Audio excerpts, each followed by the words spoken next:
El timbre de la videollamada me sacó de golpe de mi calma matutina. Estaba revisando unas notas de la biblioteca que aún conservaba, aunque ya jubilada. Cuando el nombre de Emiliano iluminó la pantalla, el rostro de mi hijo llenó el cuadro, alegre y sonrojado, como si acabara de regresar de correr. Por un instante, mi pecho se calentó. Tal vez solo quería escuchar mi voz. Esa esperanza duró apenas 3 segundos. Mamá dijo, con una sonrisa amplia: grandes noticias. Vendimos la casa. Me quedé helada. Las palabras no tenían sentido. Vendieron la casa, repetí, cuidando mi tono, como si hubiera oído mal. Así es, actuamos rápido. Por encima del precio inicial. Perfecto momento. Y ahora Alejandra por fin tendrá la exposición que merece. La agencia de relaciones públicas ya firmó con ella. Gran campaña, revistas, espacios en tele, todo el paquete. Va a costar unos 120,000 pesos. Pero gracias a la casa, está cubierto. Deberías estar orgullosa. Es como tu regalo para ella. Sentí un jadeo escapar de mí. Mi casa, mi hogar. Años de esfuerzo plasmados en ladrillos y piedra, convertidos en un cheque para la vanidad de alguien más. Mis manos apretaron los brazos de la silla, pero mantuve la voz firme. La vendieron. Emiliano soltó una risita, recostándose como si todo fuera un juego. No te pongas tan seria, ma. Ni siquiera la usabas. Llevaba años vacía, así. Tiene un propósito. Siempre me enseñaste a no desperdiciar. No, mi silencio debió prolongarse, porque él lo llenó con otra risa. Gracias por el regalo de fama. Mamá, verás que valdrá la pena cuando Alejandra despegue.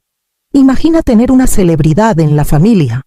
Sus palabras me recorrieron como agua helada. Había tomado el único espacio que construí para mí y lo convirtió en reflectores para alguien más. Quise gritar, cerrar la laptop de un golpe, pero en cambio apreté los labios y asentí débilmente. Con la máscara entrenada de una madre que hace mucho aprendió a tragarse las tormentas, bien dijo él. Aliviado por mi calma, sabía que lo entenderías. Colgué con el corazón latiendo fuerte, mirando la pantalla en blanco mucho después de que su rostro desapareció. Sabiendo que esto no terminaría ahí, tras la llamada, me quedé en silencio, con las palmas presionadas contra el escritorio, como si pudiera estabilizarme anclándome a la madera. La palabra vendida resonaba en mi mente, desenterrando recuerdos que había guardado con cuidado. Tenía 43 años cuando compré la casa. Emiliano aún estaba en la universidad, y cada peso se sentía más escaso que el anterior. Mi esposo se había ido hacía casi una década, y yo había aprendido a vivir con duelo y garra.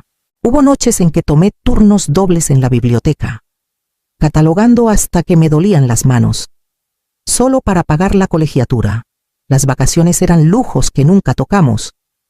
Los cumpleaños pasaban con pasteles hechos con mezclas en oferta. Me decía que cada sacrificio era un ladrillo hacia algo duradero.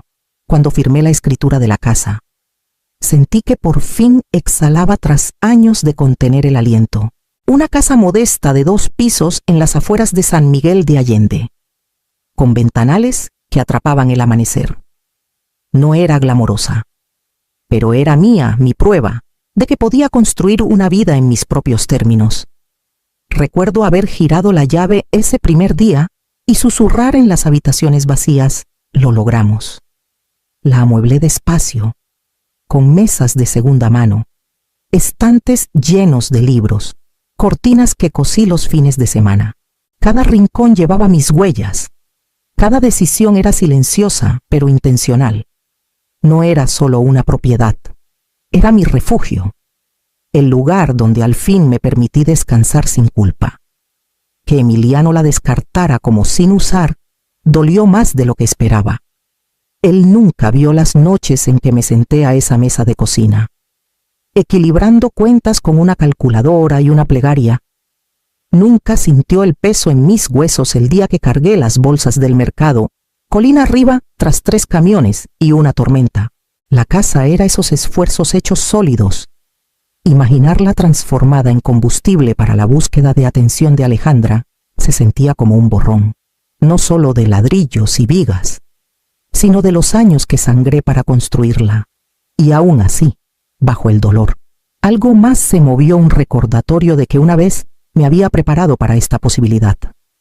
La casa no fue lo primero que cedí por Emiliano, solo lo más visible. Mirando atrás, veo el rastro de sacrificios esparcidos como migajas. Cuando era niño, pagué sus cuotas de fútbol apilando libros extra después del cierre.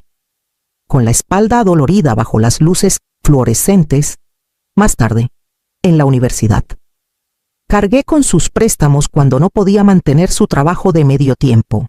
Le dije que no se preocupara, que la educación valía más que el orgullo. Las deudas nunca terminaban, solo cambiaban de forma. Una tarjeta de crédito aquí, una reparación de coche allá, una vez, cuando la neumonía lo dejó en cama. Vacié casi la mitad de mis ahorros para cubrir su hospitalización. Me agradeció entonces, con voz débil por la fiebre, pero al recuperarse, la gratitud se evaporó como vapor. Las peticiones volvieron, disfrazadas de necesidades, y yo seguía respondiendo. Me decía que eso hacían las madres. Nunca pedí reconocimiento. Creí que mi amor sería suficiente para recordarle dónde estaba su base. Pero con cada rescate silencioso, algo en él cambió. Dejó de ver la ayuda como un regalo y empezó a tratarla como su derecho. La gratitud se redujo a nada, reemplazada por expectativa, y ahora, escucharle llamar a la casa propiedad sin usar fue como escuchar el esfuerzo de mi vida descartado con un encogimiento de hombros.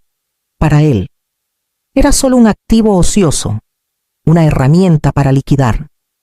No veía las noches que cambié sueño por estabilidad, ni las mañanas que salí de casa antes del alba para cubrir horas extra. Mis sacrificios le habían construido una escalera, y él la subió sin mirar abajo. Con una claridad fría, me di cuenta de que en sus ojos nunca fui más que un andamio, algo en lo que apoyarse, nunca para ser visto. Esa realización pesó, pero también me recordó una decisión que tomé hace mucho. En la sombra de mi propia cautela, cuanto más me dolían las palabras de Emiliano, más emergía otro recuerdo, no de sacrificio, sino de precaución, años atrás, poco después de firmar la escritura. Sentí una inquietud silenciosa. Sabía lo rápido que la familia podía difuminar las líneas entre amor y posesión. Demasiadas historias habían pasado por la biblioteca, susurradas en memorias y biografías, de hijos convirtiendo el sentido de derecho en herencia antes de tiempo. Así que tomé una medida que Emiliano nunca supo, con la guía de Javier Morales. Creé Fideicomiso San Miguel, una entidad que solo existía en papel, pero tenía peso legal. Fue un proceso tedioso, lleno de formularios, firmas notariadas y reuniones nocturnas en la oficina de Javier. En ese momento, me dije que era solo una precaución, una capa extra de protección por si llegaba la enfermedad o una disputa. Nunca imaginé que la necesitaría. Ahora, encendí mi vieja laptop, la que aún zumbaba demasiado al arrancar, y abrí la carpeta encriptada que Javier había preparado. Ahí estaba la escritura de la casa, transferida limpiamente al fideicomiso años atrás. Cada declaración de impuestos, cada confirmación, cada renovación. Mi nombre no aparecía en ningún documento de propiedad activa. La casa no era mía como individuo, pertenecía al fideicomiso. Eso significaba que Emiliano y Alejandra no habían vendido mi casa. Habían intentado vender algo que ni siquiera estaba legalmente en mis manos para dar. Habían falsificado firmas, tergiversado la propiedad y cometido fraude bajo la ley estatal. Mi corazón latía fuerte, no de miedo, sino por el cambio repentino de poder. Pensaron que me habían despojado de mi refugio, pero en realidad habían caído de cabeza en una trampa que puse sin saber que algún día la necesitaría. Me recosté, mirando el brillo de la pantalla, con los bordes de la rabia enfriándose en resolución. Por primera vez desde la llamada, Sentí el suelo firme bajo mis pies y sabía exactamente a quién debía llamar después. Javier contestó al segundo timbre, con voz áspera pero firme. El sonido de un hombre que había visto demasiadas tormentas para sorprenderse por otra. Carmen dijo: «Ha pasado un tiempo. ¿Qué tienes en mente?» No perdí tiempo con charlas. Las palabras salieron en un tono bajo y cortante. Emiliano había llamado. La casa estaba vendida y el dinero ya alimentaba la escalada de Alejandra hacia la notoriedad. Por un momento, solo hubo silencio en la línea. Luego, Javier exhaló. Una risa seca sin humor. «¿Intentaron vender una propiedad del Fideicomiso San Miguel?», preguntó. «Así es», dije. «Falsificaron mi firma. Pensaron que la casa aún estaba a mi nombre». «Vaya», respondió. «Se metieron solos en un incendio legal. Falsificación, fraude, tergiversación de activos corporativos. Esto ya no es una pelea familiar. Es un delito». La palabra pesó, pero en lugar de inquietarme, despejó la niebla. Delito, no solo traición o egoísmo, algo más grande, algo que traía consecuencias que no tenía que fabricar yo misma. «Puedo redactar el amparo hoy», continuó Javier. «La venta es inválida. Los fondos pueden congelarse y el comprador quedará atrapado en este lío, lo que pondrá presión sobre tu hijo y sus encantadores suegros. Necesitaremos notariar y presentar en la oficina del registro. Pero es directo». Cerré los ojos brevemente, con alivio recorriéndome. «Hazlo», dije. «Quiero que sea limpio, sin gritos, sin súplicas, solo hechos». «Esa es la belleza del papeleo», dijo Javier, con voz irónica. «No necesita gritar, solo está ahí, innegable. Repasamos detalles, nombres, fechas, firmas que nunca escribí. Cada línea era otro ladrillo en el camino que los llevaría directo a un ajuste de cuentas. Mis manos no temblaron mientras tomaba notas. La rabia no tenía lugar aquí. La planificación sí. Cuando colgué, el silencio de mi departamento se sentía diferente, menos como duelo, más como preparación. No estaba indefensa. Ya había construido la defensa años atrás, y ahora se desplegaba justo cuando más la necesitaba. Solo faltaba dejar caer el primer dominó, y sabía exactamente cómo empezar. 2 días después, la oficina de Javier confirmó que el amparo había sido presentado y los documentos entregados. El recibo del mensajero llegó a mi correo, sellado y estampado. Estaba hecho, sin voces alzadas, sin enfrentamientos familiares, solo firmas, sobres y una cadena de consecuencias que llegaría a su puerta. No levanté el teléfono. No corrí a explicarme ni a suavizar el golpe. En cambio, abrí el viejo chat familiar, silenciado hace meses cuando cada mensaje se volvió una exigencia o queja. Mis dedos dudaron un momento. Luego escribieron 2 palabras. «Revisa tu correo». Eso fue todo. Sin acusaciones, sin aclaraciones. Presioné enviar y puse el teléfono boca abajo en la mesa. La tetera chasqueó al apagarse, el vapor llenando el aire de la cocina mientras vertía agua sobre una bolsita de té. El silencio era tranquilizador, no vacío. Cada tintineo de la cuchara contra la porcelana me recordaba cuán diferente era este silencio del que había soportado antes. No estaba tragándome la voz por miedo o costumbre. Elegía la quietud, dejando que los documentos hablaran donde yo ya no necesitaba hacerlo. Llevé la taza a mi pequeña mesa junto a la ventana y vi la ciudad asentarse en el crepúsculo. En algún lugar, al otro lado de la ciudad, o tal vez de una pantalla.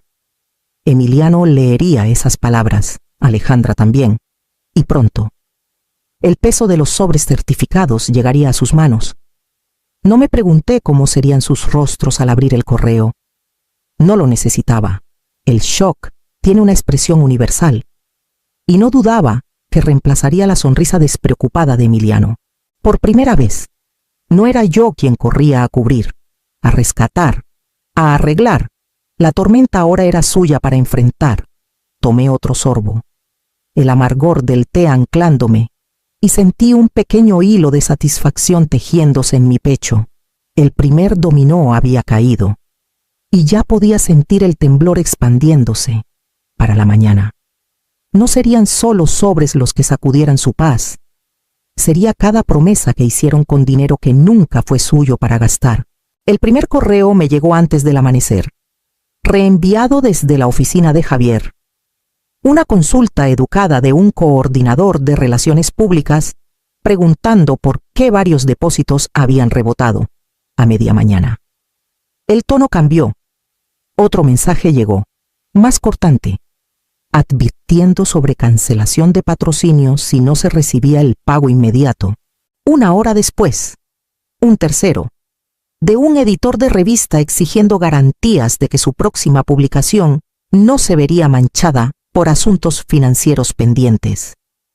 Era el sonido de una ilusión cuidadosamente construida comenzando a resquebrajarse.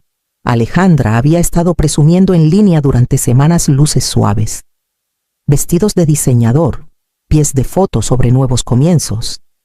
Hablaba de su marca como si ya estuviera consolidada, como si el mundo hubiera estado esperando su llegada.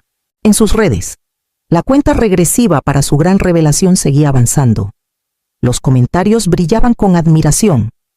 Ninguno de sus seguidores veía lo que realmente pasaba detrás de la pantalla, pero los agentes, los proveedores, los venues, ellos sí sabían. Los contratos no se preocupan por seguidores o filtros. Les importan los cheques liquidados, y los cheques ya no se estaban liquidando. Emiliano debió intentar manejar el desastre, atendiendo llamadas y posponiendo fechas, porque uno de los correos mencionó su nombre directamente, pidiendo la explicación inmediata del señor Morales. Lo imaginé caminando de un lado a otro, buscando mentiras, dándose cuenta demasiado tarde de que el encanto no paga facturas. Aún así, los Morales seguían publicando. Daniela compartía fotos de copas de champán alineadas. Alejandra escribía sobre su increíble viaje. El show seguía. Aunque el suelo del escenario se derrumbaba bajo sus pies, no dije nada. No necesitaba hacerlo. Cada pago congelado, cada contrato retirado, cada llamada de pánico era más fuerte que cualquier cosa que pudiera haber dicho. Para la noche, Javier me envió una última actualización. Varios proveedores amenazaban con acciones legales propias. El sueño que robaron de mí para alimentar se disolvía en tiempo real. Y el colapso apenas comenzaba. La llamada llegó tarde, pasada la medianoche, cuando la ciudad estaba en calma y la única luz en mi departamento venía del brillo del teléfono. El nombre de Emiliano parpadeó en la pantalla una y otra vez, hasta que finalmente contesté. Su voz estalló antes de que pudiera hablar. Mamá, ¿qué hiciste? ¿Te das cuenta de lo que empezaste? Los contratos de Alejandra se están cayendo. Nos estamos ahogando. Tienes que arreglar esto. Dejé que el silencio se alargara. Calma contra su pánico. Cuando hablé, mi voz era firme. No inicié esto, Emiliano. Lo hiciste tú cuando falsificaste mi firma y vendiste lo que nunca fue tuyo. Titubeó, pero insistió. Somos familia. Las familias se ayudan. Hice esto por todos nosotros, por nuestro futuro. No dije en voz baja. No lo hiciste por nosotros. Lo hiciste por ella. Y nunca me has visto como familia de la manera que dices. Me viste como una cartera, un cajero automático al que podías recurrir cuando la vida se ponía difícil. Su respiración se cortó, y seguí. No con enojo, sino con claridad. ¿Quién pagó tu colegiatura cuando no podías mantenerte? ¿Quién cubrió tus cuentas de hospital cuando la neumonía te tumbó? ¿Quién saldó tus tarjetas, tus reparaciones de coche, tus deudas que ni siquiera admitiste en voz alta cada vez? Estuve ahí. Te salvé sin decir una palabra. ¿Y ahora llamas robo un regalo?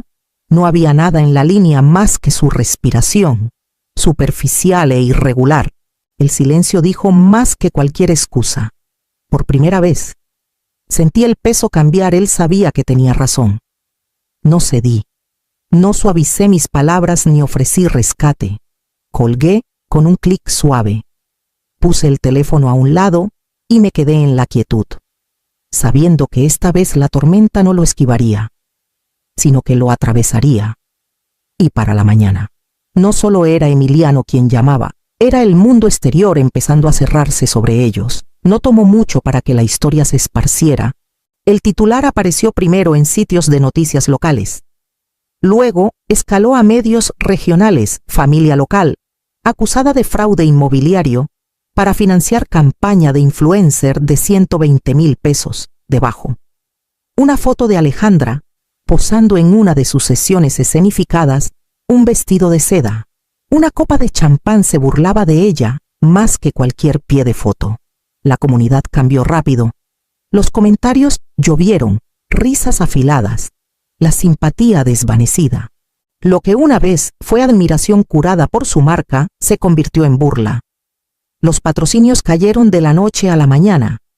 Las mismas empresas que alguna vez prometieron portadas, ahora emitían comunicados para proteger sus nombres en la corte. El colapso se volvió oficial. Las firmas falsificadas se mostraron. El rastro de papel limpio y condenatorio. Me senté en el estrado y hablé claro fechas, cuentas, registros. No necesitaba adornar. La evidencia hablaba más fuerte que cualquier emoción. Emiliano estaba en la mesa de la defensa. Pálido y con ojos hundidos.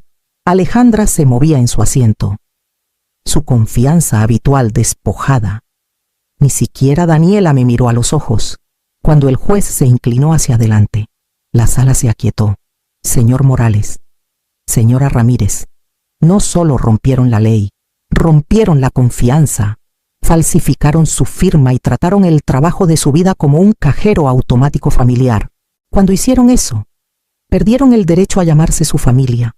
El martillo sonó una vez, final y frío. Se presentaron cargos. La sentencia vendría después. Me levanté, recogí mis cosas y pasé entre las cámaras, los reporteros, las miradas. No me sentía triunfante.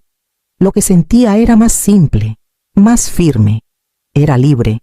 Y con esa libertad vino el suave tirón hacia un último lugar al que necesitaba ir, la casa misma. La casa lucía igual que el último día que caminé por sus puertas. Las persianas aún tenían la misma pintura descascarada. Los pisos aún crujían en los mismos puntos.